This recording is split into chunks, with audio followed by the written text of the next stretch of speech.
Dans un snowpark, la difficulté des modules se classe par couleur. Ils sont toujours bien signalisés et tu ne dois pas jouer dans les parcours qui ne sont pas de ton niveau.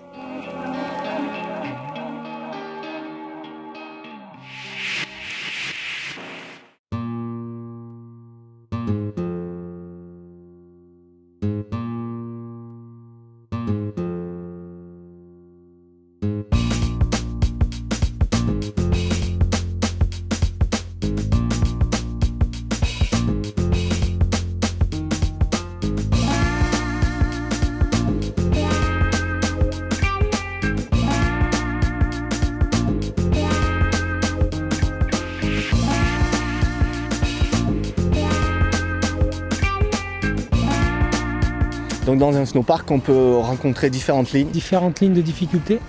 Donc vert le plus facile, bleu, rouge, noir pour le plus difficile. Et dans ces parcours-là, on peut trouver des modules, donc des hips, des tables, des big air, des step-up, des step-down, des half-pipe.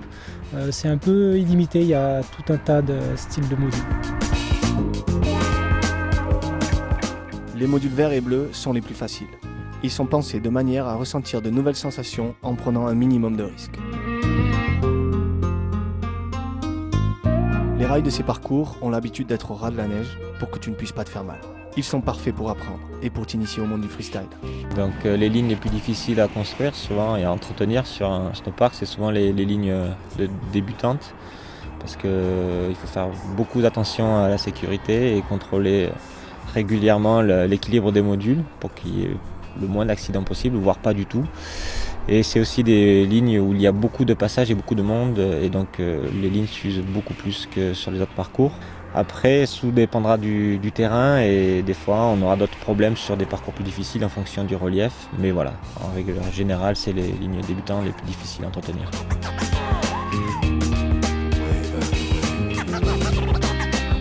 Donc pour le niveau et ces différentes lignes, tout dépendra de votre capacité à prendre de la vitesse, votre capacité aussi à faire du freestyle. Voilà, il faut toujours ne pas surévaluer son niveau, être toujours conscient du danger, voilà. Et après, bien sûr, profiter de tous ces modules et de toute la journée.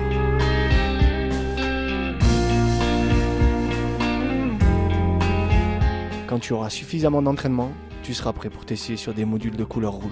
Plus de difficultés ne signifie pas plus de sensations ou de plaisir.